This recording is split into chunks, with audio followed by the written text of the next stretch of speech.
This right here is what I like to call an ecosystem aquarium. Why is it called that here, you ask? Well, I haven't done a water change in this in like 10, 11 months now. All I do is top up the water as it evaporates.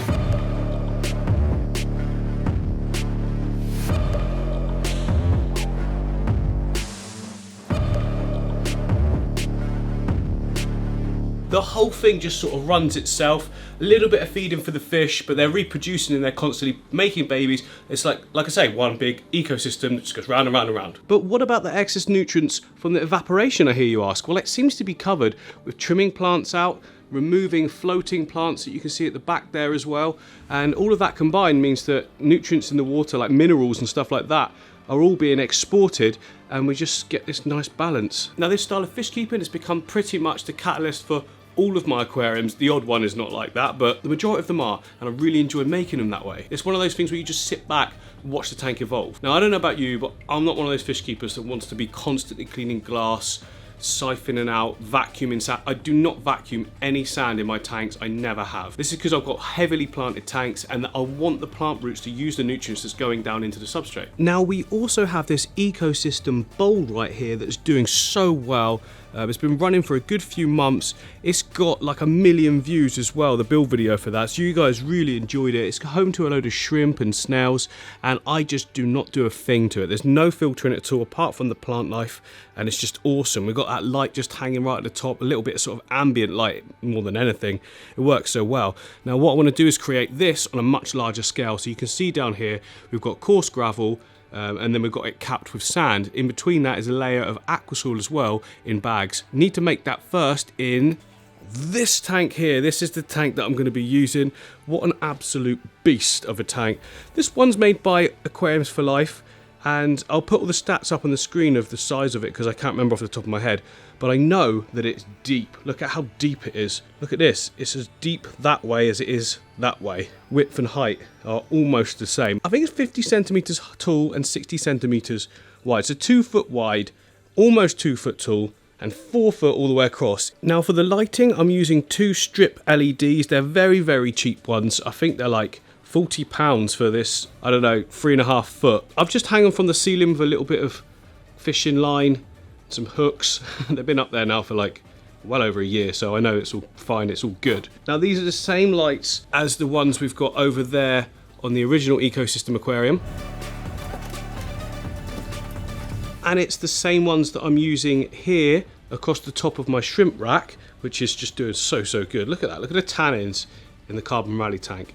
And I've also got the same ones across this new rack I'm starting as well. Oh yeah, this is the shorter version of it. I've got it over the Cory only tank. There's the Corys. They've just been fed, so they're all going everywhere. And then the even shorter version on my planted dirted tank and on my sparkling gourami tank over here as well. And the smaller one on my albino cherry barb tank, and also the small one on my neon tetra getting ready for food jungle aquarium. Oh, look at that, lovely. Oh yeah, how could I forget? I've also got one on the Platy Island aquarium, and the smallest one they do on my Peace Lily Beta Paludarium Cubi thing. Where are you? Where are you? Oh, there you are. You've been making bubbles, haven't you? Look at the mess you've made of the tank. You little cutie, you can do what you want. And if you're feeling like you didn't see enough of those tanks and want to see them in a lot more detail, then don't worry. Very soon I'm going to be doing a full tour of both my studios. I've got 2 rooms here, like 30, 40 tanks, something like that. I don't even know anymore. Anyway, that's coming up, so make sure you are subscribed with the bell on to make sure you get a notification for when that video is available. I'm looking to do it sometime this month. It's going to be a huge one, loads of detail on everything. Now, this tank has been sat empty for a month now. I've been dying to get started on it, so let's get going. First of all, we need that gravel layer all at the bottom. This is going to be a great area for beneficial bacteria to colonize, and it also allows water to sort of transfer through it because it's not compact. Stones create gaps in between them, don't they? So we need that as our sort of starting base. So it is a new month and we have got new merch, electric blue Aquara merch. You guys are always saying how much you love my electric blue Aquara, so I just thought, well, let's just make some merch, mainly because I wanted it. But yeah, if you guys are interested, want to buy this, I'll leave a link to my shop up there somewhere, and down in the description, pin first comment. Take a look at my site. There's plenty of other stuff to look at as well. Yeah, if you fancy it, pick one up. Other than just watching the videos, buying merch is by far the best way to further support the channel, if you want to, that is. And it's a win-win because like you get something cool out of it as well. Yeah, anyway, links below and above and everywhere if you're interested.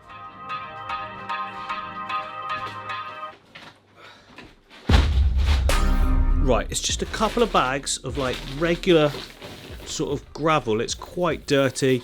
It's gonna be like required to be cleaned. They're both different types, but it doesn't matter. It's, what size is it? Particle size 10 millimeters, like pea gravel. Absolutely perfect. Give it a good clean up, and then I can put some bags.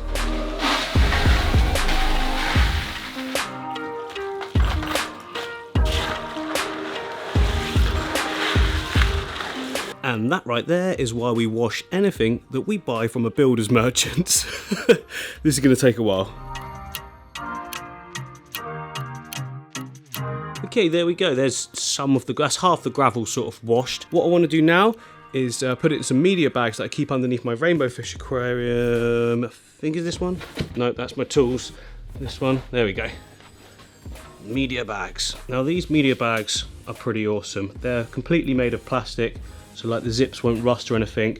They're perforated enough as well so that roots can find their way into them and into the soil or any nutrients that's caught in between. So what I'm going to do is fill a load of these up with the gravel initially, and that'll be our sort of base. Then I'll do the same again with aqua soil on top, and then cap the whole thing with sand.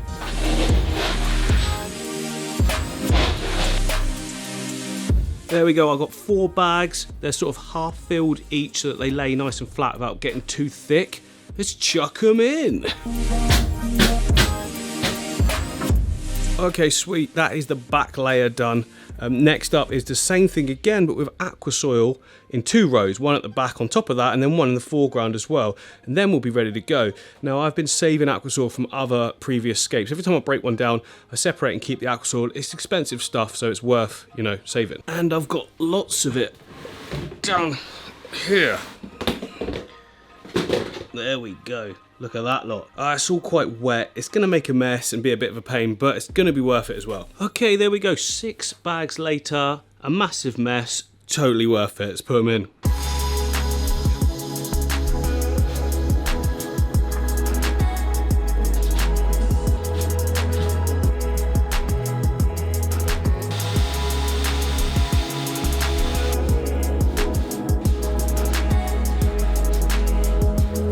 Okay, there we go. Don't worry that not every single area is covered with the aqua soil. That's fine. The roots of the plants will find it.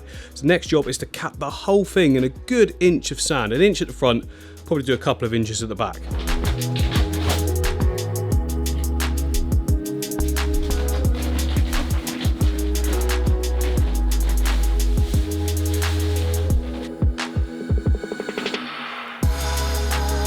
So 1 bag is definitely not going to be enough there. I'm going to use a couple, but I first of all want to fill in all of this area here with like a different sort of colour that I'm not going to be seeing, because it's like, you know, you can just afford to chuck in a cheap one or any spare stuff you've got. I'm going to put that there just to add as an inch on top of all of that, and then I can push this lot back over the top of it, and then we've got our actual colour we want to use for the aquascape, you know, on top. Does that make sense? I think that makes sense. You'll see anyway.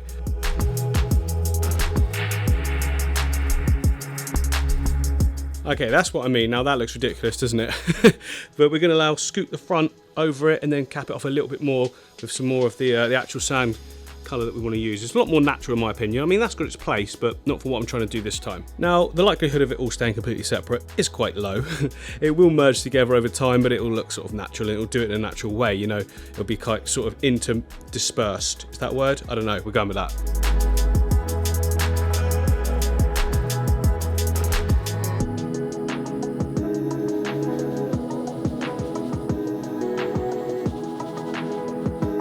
Okay, brilliant. Now the next step is to go around and just sort of poke your finger in and make sure that you've got enough planting depth, which we have. We've got at least an inch, possibly a little bit more, so we're all good. We can plant anywhere on the whole tank. That's such a good feeling as well when you start. Nothing worse than when you start planting, you realise like, I've only got like that much to plant into. Just doesn't work unless you put plant weights on that sort of thing, which is just hassle, isn't it? So that is the basic substrate system fully set up. It might seem a little bit excessive, but when you go for these ecosystem tanks that I want to have minimal sort of input into in terms of maintenance, that kind of thing, you need to have that deep bed because it just creates all the beneficial bacteria. It's just good at like consuming waste, you know, waste from the fish, plants breaking down, all that kind of thing. The thicker the substrate, it seems to be the better you get on. To a point, of course, because otherwise it would just look ridiculous if it was half substrate. I don't know, that's not red. Why am I? So yeah, while that's in place, we can go and get some Hardscape. Now, a couple of my bigger tanks around here, I've used other kinds of wood. I don't want to use those again. So yeah, in the Rainbow River underneath all of that moss, to be honest, is a load of spider wood or redmore root, that kind of thing. In the African fish aquarium, we've got some dense bogwood, and that's like real thick, big pieces. They're really imposing. Just a couple in there was enough. And then in the original ecosystem tank, we've got a load of manzanita wood, which is absolutely amazing, all twisted and spindly. It looks great. But I want to go for something a bit different this time. What do we say we go to the shop and see what they've got?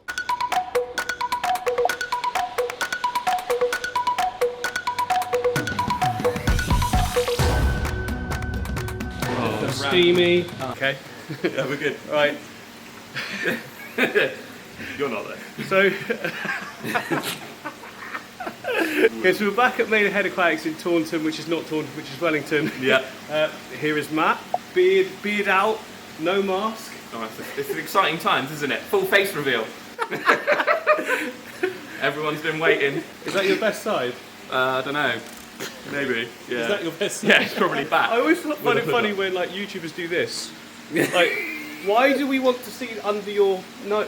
Yeah, no one needs to see up there. Okay, so I'm at the point now in the build where I've got all the substrate system in. Cool. It's now ready for wood. Now in some other tanks I've got massive pieces of bogwood. In the African tank, in the Rainbow River I've got the redmore root stuff. Yeah. So I'm thinking this one we want to do the Hugo Kamishi that we saw before. Yep. I want a couple of big pieces. I don't want to go crazy with loads of small ones because I've done that before and I've got some of those. I just want a couple of big focal points. Focal points, yeah. Yeah, nice. Well, we've got, like you've got bits like this at the top Whoa. here, which is quite monstrous. Look at that. There's loads of cool little pockets in it. To be fair, running both ways, you know, having it upside down and having it that way, or having it that, and you've got almost a planting pocket. Yeah, you could do anything with that. Yeah, so we've got that one, and we've got a really wicked one. This is my favourite. This is the Harrier jump jet. Whoa! Look at the wingspan. Yeah, exactly. But yeah, that is an awesome piece. Yeah, again, it could go sort of so many ways, couldn't it? Yeah, yeah. If you have it sat upright, or you have it, lying down with catfish going inside it. Yeah. I tell you what, that could be like Pleco, bristlenose breeding ground. Exactly. Couldn't it? Yeah. Awesome. Yeah, it's cool stuff. Really cool stuff. So yeah, we've got quite a few bigger bits. I think we can find something. Okay, I think I want the Harrier jump jet. I'm done. I'll keep it out. Harrier jump jet, and then I do like this bit, but there's one back there. I think there's this one, which is a bit shorter. So no, I'm liking this one. Taller one. I don't know why. It's just shouting to me. They're working quite well together. We've got multiple angles. I don't want to go too much because I want a lot of plants because it is going to be an ecosystem tank at the end of the day. See, they're quite nice as well. They match quite nicely. And then I think we need one more smaller piece that accents another side or the middle. Yeah, plonk those down. Got it? Has it got a spike? Because it needs to have another spike. Yeah, it has. It's got a spike there. So I would probably put it. Oh, it's hard to tell. Like that, I'd reckon. Just because the other ones have got angles as well. So you want to try and sort of carry that theme on if you can. Wicked. Okay, that's awesome. Now also, I want to pick up some of the first fish that's going to be going in as well. Now I'm thinking, have we still got their special colored Danios? Yeah. Galaxy Respora also. Yeah, Galaxy Respora. So yeah, we've got a good group of them up in here. Sweet. So yeah, they're really nice, really smart. They're settled in really well and they're fattening up quite nicely. Okay, I'm definitely going to want some of those. And then the green Resporas as well. I don't know how rare they are to other people, but to me they're rare and I just want to grab some while we can. Yeah. And didn't we have some rainbows as well? Yeah, so we've got Gertrude's rainbow. Gertrude's? Gertrude's. Oh, Gertrude. Oh, yeah. Up in the top here, so you can see, there's a few of them knocking about in with the... Is it male and females? Or? Yeah, there's males and females in there. So the males will get more yellow fins on their pectoral fins, and the females won't. So there's a little male at the top there. You can see they're just, the pectoral fins are just a little bit more flicky. Awesome. I love them. Yeah, they're really cool. Very different. Really nice. Oh, there you go. You've got a male that's jumped over in with the Kohaku guppies there. Look. This one at the front, yeah? That's him. Sweet. So yeah, they're really good. We have got something that's a little bit different. So these Oh, little like guys, tiny little yeah, are tiny little swordtails. So they don't get any bigger. So, live bearers then, obviously. yeah, live bearers. So they're still related to the swordtail, but no bigger than like 3 or 4 centimeters fully grown. So a little bit of a dinky one, quite an interesting one. And then Swordtails are renowned for being a little bit aggressive. Are they all right? the pygmy ones are really chilled out. We've kept them in with like baby crystal shrimps and things before. Never had a problem with them. So yeah, Definitely then. On They're your not recommend, too I'm bad. always happy just to go with whatever you recommend. yeah, a little bit so. different. The only other thing, I don't know if you've ever kept them. I can't remember. Is mosquito raspberry or Yeah, chili yeah, I've raspberry? got chili. You I've have? got some, but no, but they're awesome. I think we should just a little group of those as well. They're a Would cool work. little fish to go in there. So yeah, I think that would work. Let's do it. Okay, bag them up.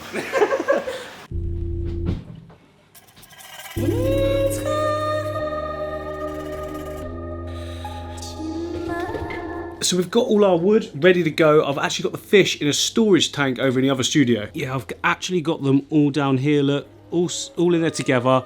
They're absolutely fine. They're going to be together anyway, aren't they? But this tank's all cycled and doing well, so I just thought it makes sense for now. It means we don't have to rush the build at all. Right, well, I suppose there's no time like the present. Let's start Escape.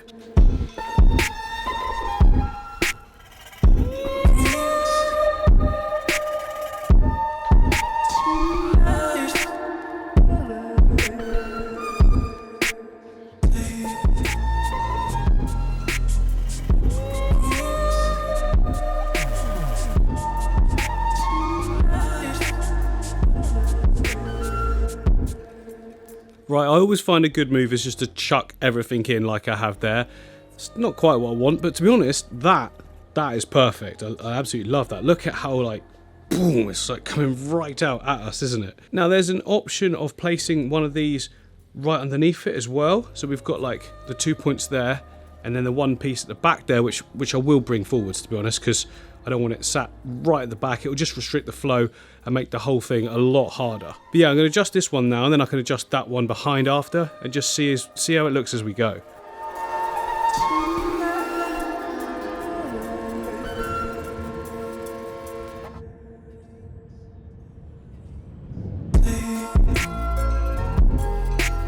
Okay, I think we're onto something there. I'm loving that. It's not cohesive with the other side at all at the moment. We can try and sort that out as we go, like I said before, but I'm loving all the cracks and little places that the fish can hide. Remember, we're having tons of small fish in here, so that's like the idyllic sort of environment. There can be like 2 separate islands that they can all sort of create their own like homes and that. Homes, you know what I mean. So yeah, I need to adjust this one now. It just doesn't look right. So it certainly needs to come forwards, at least at the base, and then I think tilt back, because we've already got this one forward, so one back might work well.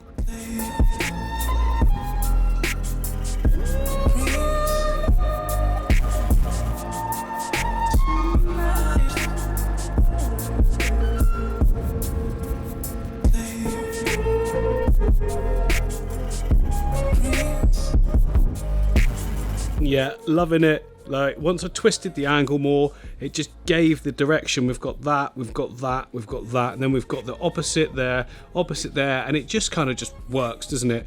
We've got our Harrier jump jet just swooping in. This is the aeroplane tank, it will be known as. I might just push this whole thing back a little though, and just so there's a slight bit of separation and gap between those 2 points. Although they're quite cool, they're acting as like a sort of depth perception thingy. Now leave it as it is, because then I can put more plants in this area. So I've used that rounded stone there to prop it up, and it looks pretty good. I might go with quite a few more of those, just dot them about, not too many. I don't want to overrun this whole tank with like Hardscape, because I want so many plants going in. Remember, it's an ecosystem tank, so it needs a lot of plants, a lot of areas to plant into, but as well as sort of covering on their own. They'll grow into the space a lot as we progress, you see. Now the only issue is I haven't got many of those stones in that colour. So over here in the Hardscape section, we've got lots and lots of different rocks, but the actual rounded ones like that, I suppose that's the closest to it. Then we've got ones that are slightly off, a few more that are a little bit, but I suppose they don't have to be completely the same, do they? In nature, you don't always get the exact same coloured rocks all falling together. So I'm just going to go over a little bit of a mismatch. Why not? Just wing it.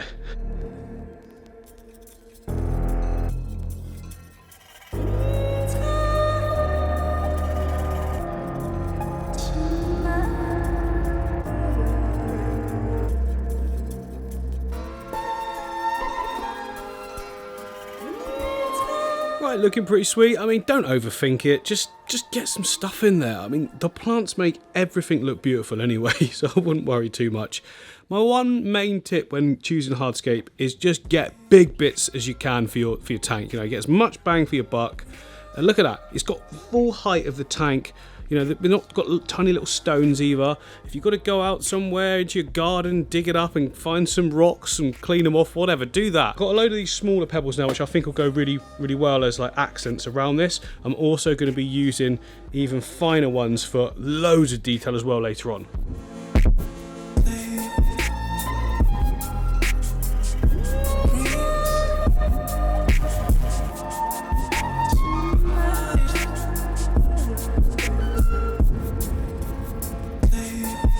Woohoo, look at that. I mean, I couldn't get any matching colours of the bigger ones, so I thought just make the whole thing multicoloured. Now, it looks a bit odd like that because there's such a stark contrast between the sand and the rocks. Well, it's not stark contrast. Once it's wet, though, there will be a big difference between the two, and that is why I'm going to be using this stuff here, the Rio Shingu, however you pronounce that.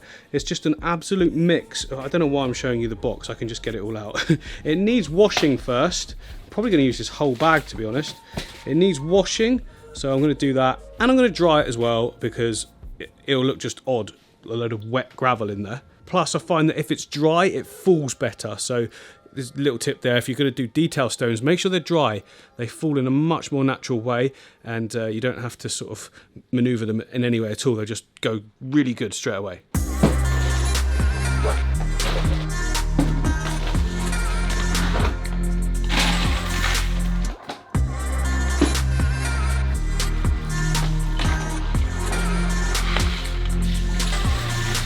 Now, I know, lots of you get very cross at me cleaning and putting sediment down the drain like that. Remember, I've got a massively high-powered pump there, which I use to suck out all the water from my aquariums. That just unreels and goes wherever I want. And that actually blasts water down all the pipework. Not to mention on the second floor, so none of it gets like, it all picks up super fast speed and just flies out the drainage wherever it goes. And to be honest, I don't really wash gravel that often. It's not really a lot that goes down there. I used to do it way more at home without all of these height to drop it and pumps, and it was always okay.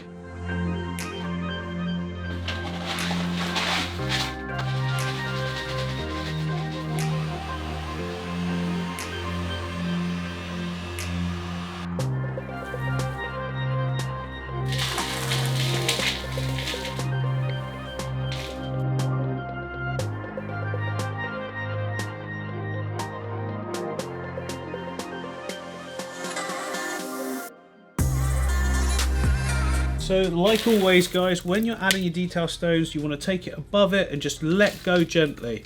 And just let it hit the big points of the rocks or the pebbles, whatever, and let it fall where it wants to go. And that's like gives you the most sort of natural look. And then when you get little bits like this here where there's like no stones, that looks a bit unnatural. So you could just edge a little bit in there.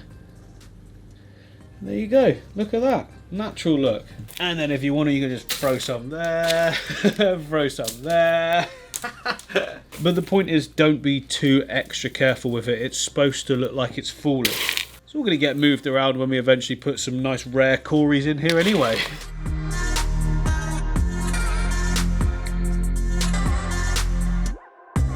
I mean, I don't know about you, but to me that looks insanely natural. Like it, love it, absolutely lovely. Some people find that like a messy look. I love that it's a messy look. It just looks like the bottom of some sort of river path or something like that. And once we add in all the different colours from the plants and that, it's going to look so good.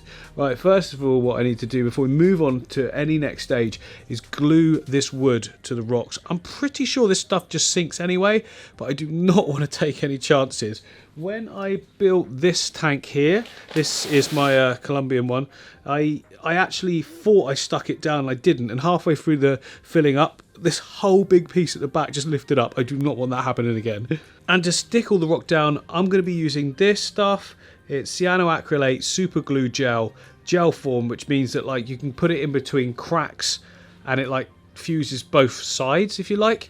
It dries pretty quickly. 24 hours gives you like a proper solid bond. You can speed it up with certain agents and that, but I just get it done, like go home and then come back the next day.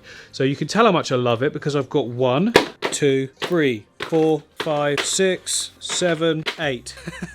It was on offer at my local shop, so I just bought the lot.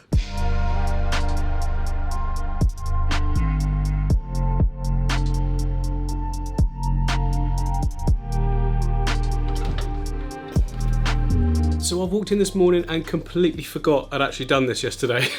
Good news is though, it's all stuck. Yeah, you guys know it, the international test for stuckability. Give everything a good hard tap. So I've stuck it at 2 points down there, a point down there underneath.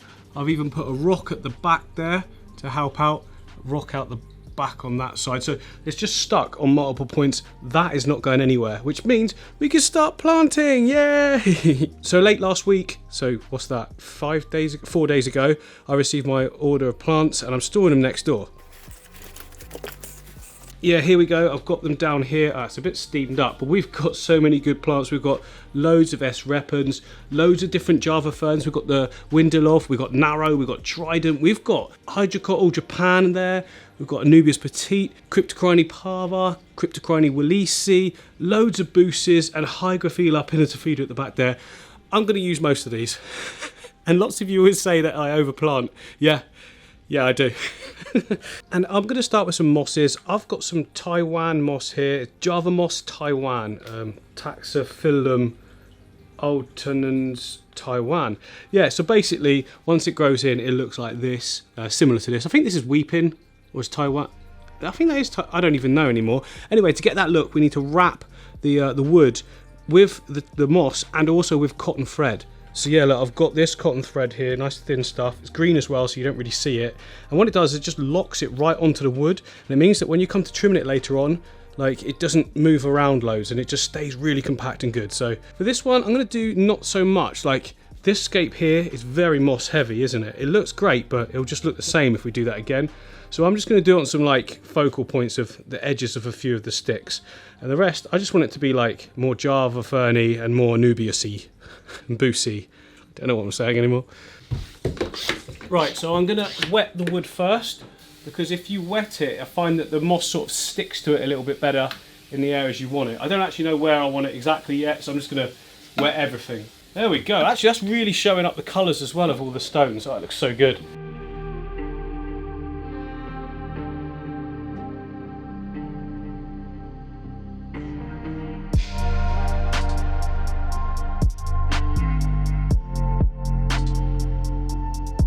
So for big flat pieces of rock like that, I use a different tactic. What I like to do is get some glue. Now I used to use the gel glue for this, but I find it's a bit too thick and seeps through the moss. When using moss now, I just use normal super glue, cyanoacrylate super glue, but not the gel form. It's just, I don't think you can hear that, but anyway, it's just the thin stuff. I get little spouty things as well you can buy, stick on the end, and just put it gently onto that rock there. You do not need a lot, just enough to sort of bond it a little. Literally, I'm pressing that as light as I can really to allow it to come out. I've got my normal Java moss, stick it on top and gently press it down, not too hard, because we don't want that glue seeping through. It just looks so ugly. It makes it all go white. Some might still creep through, but it's alright. I don't mind a little bit. And voila, looking awesome. Let's carry on.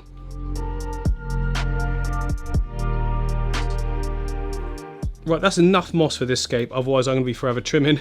There's plenty of accent points there, and I want a lot of other plants going on this wood as well, to be honest. And to start with, what I always like to do is start with your main focal area. It's going to be that little bit there, isn't it, if we step back? There's going to be two, to be honest. It's going to be that bit, and then that bit higher. So one higher than the other, I find often that works really well. It just so happens that this setup has allowed it without us sort of making the plants go higher unnaturally. Do you know what I mean? So if there was a gap in there, I'd find a way to raise up the plants in that area, but naturally it's going to sit right in this top section, and then we've got a load in that lower point. So your eyes just, I don't know, it just looks better when they're not on the same level in the tank. Plus we've got that negative area in the middle there, which looks great, doesn't it? Okay, so big ferns first of all.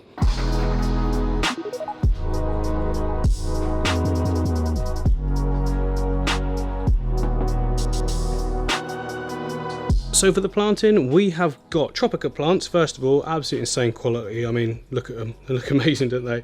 Trident fern initially. I like to put trident fern lower. I don't know why. I just think it looks better when it sort of loops downwards and sort of flat. And then I like to put above it the Windelof variety, which is like, it's like a normal leaf.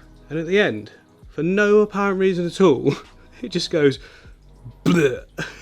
What is that? I don't know, but I like it, and it's going in. And as always, nice and simple to prepare the plants. They've got all this rock wool around them. Just peel off most of it, like that. Oh no! Save those. Not you, you're rubbish. Right, and then you just take a fork and just scrape off any of the excess rock wool. This is all full of nutrients because they're grown in like water that's nutrient dense. And then the rock wool soaks all that up. So yeah, we want to remove as much of it as we can. And there we go, we can put that into the tank. Now to attach this one, we can either just cram it into little gaps, or we can attach it with the cyanoacrylate superglue gel.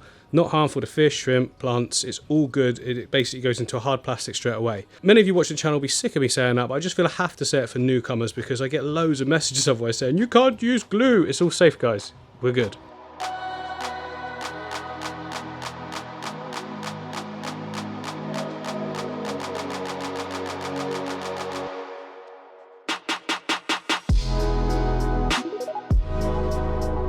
Right, that's the trident fern done. I think it looks absolutely brilliant. Now it's time for its bigger brother, cousin, whatever. It's the bigger version, the Windelof. Like I said, I want to put this above so it adds more sort of thickness to those focal areas.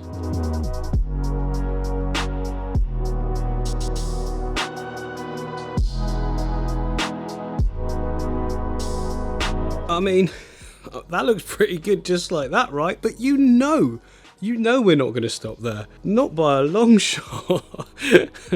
Right, next up, Bobitus, I think, because when you've got these bright greens, the dark green of Bobitus works really well in sort of gaps nearer the surface. It works really well in high flow as well, which is where most of the flow is going to be, is right at the top here.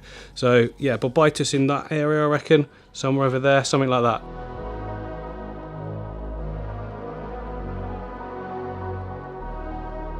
So there's a few things going on here that just make everything work, and they're very simple, to be honest, and it's stuff that people forget that they can do easily. First of all, those three plants, Java ferns, Bobitus and moss, the three of them just go together like the Holy Trinity or something. They just work. Everything always looks good with those three. Secondly, if you've got a two-sided scape, I tend to find if you do matching on both in terms of actually plant types, they don't have to be exact same amount. So for instance, we've got a lot more Bobitus, it's so funny saying that, Bobitus, on this side, and then there's just a small touch of it in that corner, but there is still a hint of it, so it shows more sort of naturalness that the plant can grow anywhere. Now we've kept what I said as well, lower on one side, higher on the other, and I'm loving it. I'm absolutely loving it. It's one of the best I've made, I think, so far, in terms of a hardscape and minimal plants. Right, now let's go crazy.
Okay, a few hours later and we're done with the initial planting. I say initial planting because we've still got stems to go in the background, but I like to do that when there's water in it. I just find that they sit better and I can see what I'm doing a little bit better.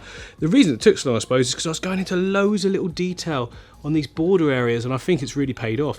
So we've got lots of Anubias petite, the Busa types, and then, like, you know, just little bits here and there like that there.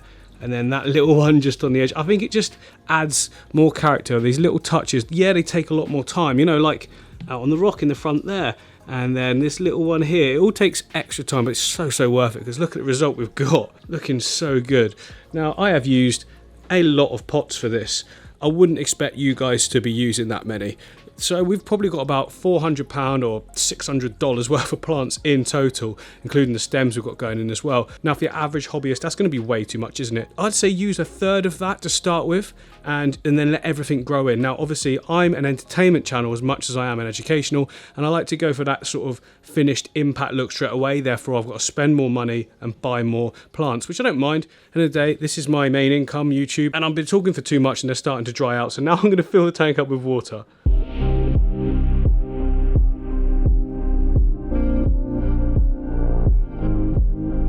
Right, it's now the next day. I just quickly want to show you what I walked into this morning, just so you're not completely freaked out if this happens to you. So I've come strolling on in and looking over at the tank, and what is going on with my water? Why is it all brown and murky?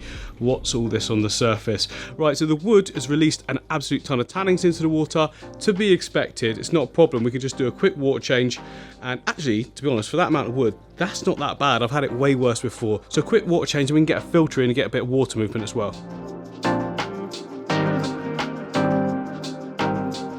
There we go, looking great again. So it's time to put a filter in. I'm going to be using this one here, which is exactly the same as that one there that's in the ecosystem aquarium. Works really well, blasts in one place, but you know, it starts off with a heavy flow and then just gets gentle around the tank, which means it can look like really crazily forceful right in front of it, but it's fine. Like you see over here, all the plants are just gently moving. I've also got the same one in the rainbow fish aquarium as well, but it's like the next sort of size up, and it really does blast, but then they like the high flow. We've got smaller fish going in the new aquarium, the rare fish aquarium, so we want a smaller filter.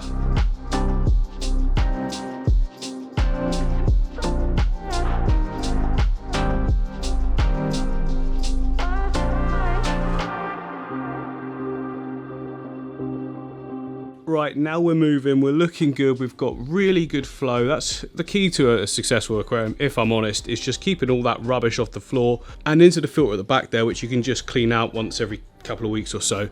Well, it's time to put in the stem plants. That's why I've waited till now, because I want to make sure the filter is in first. So I'm just going to go around all my tanks and just take some clippings of absolutely everything. I mean, I've got different types of stem plants everywhere, and what I want to do is just sort of create a mix of everything, so it should look really sort of natural like. The reason I've decided that is because we've got such a good mix in the foreground.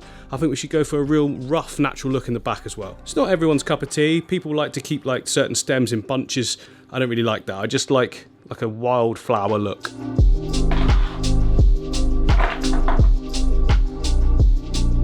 So we've got an absolutely great selection there to start with. We've got all different types of rotala. We've got HRA, we've got the regular rotundifolia. I've got rotala green as well, which I can actually take from that tank there. We've got limnophila. All these stems here, they grow really, rotala macrandra as well. They all grow really fast, except for the macrandra. Actually, it does grow really fast under the right conditions with a good amount of light.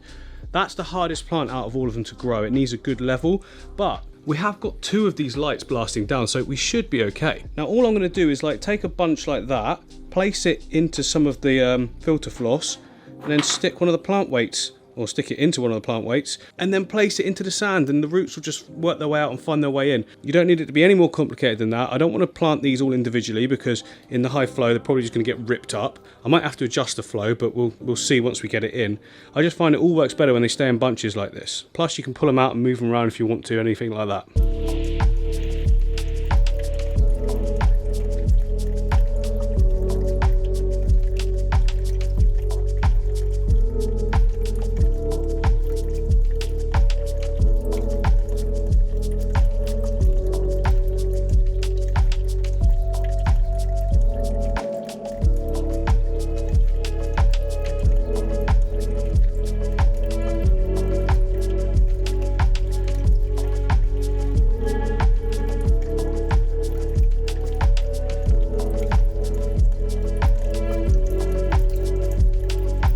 So it's now time to put our fish in. Now, the reason I put them down in this tank here is because this whole thing's being broken down soon.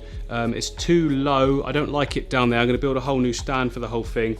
For the Epistogramma as well in there. Again, that's why I've not bothered with the tanks. I mean, it's just algae. They're all good. I will be keeping the Harlequin tank at the top here because it just looks great. But again, I want a different stand. It needs to be higher. So the second layer is higher too. Down there, never going to look at it, never doing it like proper maintenance and things like that I need to do to keep it looking good. So yeah, break that down, pick out all the fish. Oh yeah, and I just fed all the cories, guys. Look how good they are. They're all coming to the front. Well, there's more than that. I've only just done it. Look, there's a few at the back as well. There'll be a few around the sides. Can't see it at the moment. Yeah, they're all tucked in everywhere. So cool.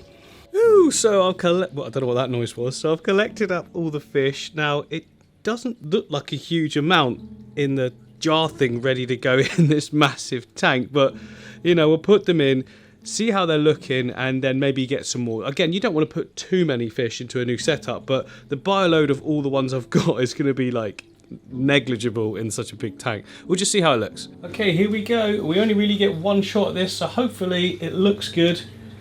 In you go, fishies. Woohoo! Loads of them. Oh, the Neurite's now stuck. Make sure he lands upright or downright or whatever. Okay, yeah, he's good. Okay, this is the cool bit. This is what I'm interested in. Where are they all going to go? First of all, a lot of them seem to be down this back area here. Oh, no, there's loads around this side. Okay, so they've done a lap. They've done a lap against the flow currently. So this is the green Rasboras mainly here. They're not looking sort of fully coloured up. They're going to be a little bit stressed, but look at that. What a shot. And then that yellow one is the pygmy swordtail. And I think that's the male, because the male's got the more colour. I can see some of Celestial Pearl Danios coming through now as well. So they're all round here at the back at the moment. Come to the front, guys. Okay, so it's interesting. I'm loving that. There's definitely room in here for more fish, isn't there? Because I only want those tiny little nanos. What do you say we just go quickly? I'll get some more, come back, and put them in. Matthew. Afternoon. I need more fish. Okay, right, I'm back from the fish shop. Oh, that's my phone. I was there way longer than I wanted to be. I didn't film it all because obviously we've been there once already, but I've got loads of fish. We picked out some really, really cool ones. I'm going to put them all in one by one, nice and quick, and I want to show you them all together, so it looks so good. Oh yeah, some of you might have been thinking, where's the heater in this tank? Don't worry, I heat the whole room. It's far more efficient when you've got this many tanks to just heat the whole room rather than individual ones. So in this room is tropical temperatures already, which means that I'm temperature acclimating the fish right now just by letting them sit in the room. So after like 20 minutes or so, I'll put them all in.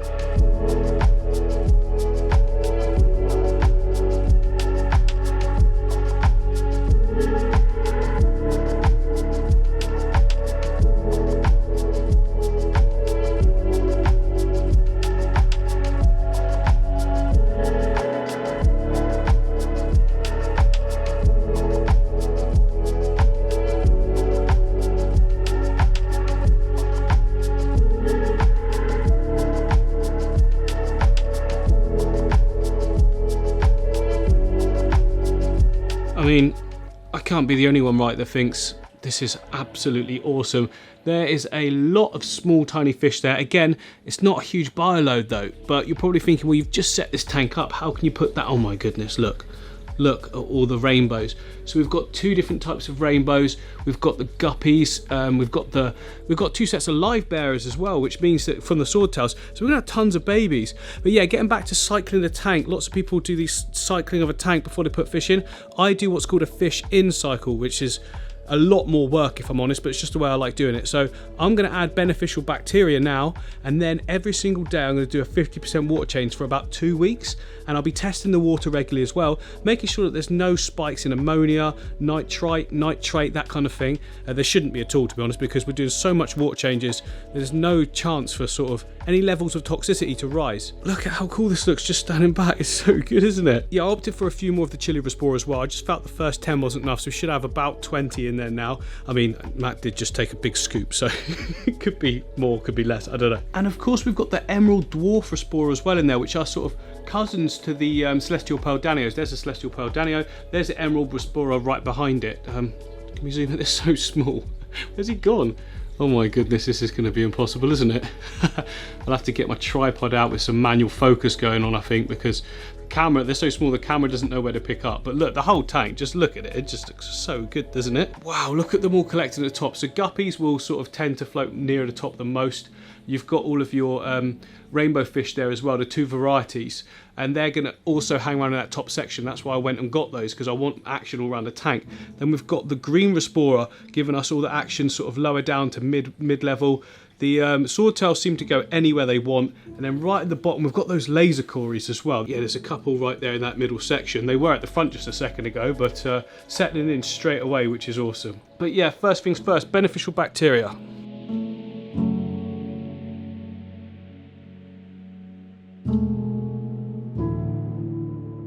So the tank's 340 litres, it's basically 10 full sort of capfuls there of the API Quick Start I use, beneficial bacteria. Now, because I'm going to do water changes every day if needed, if I take out 50%, I'll reintroduce the beneficial bacteria again. I just find this is the safest way of doing it, and yeah, you'll use more of the product, but you know, I want to ensure the safety of the fish first and foremost. But like I say, I'll come in tomorrow morning, do a water test, and that will tell me if I need to do any water changes. If I pick up any ammonia at all or any nitrite, I will just do a big water change. I am just so happy though, guys, with the final result. I couldn't have dreamt that it would turn out like this. This is surpassed my wildest sort of dreams.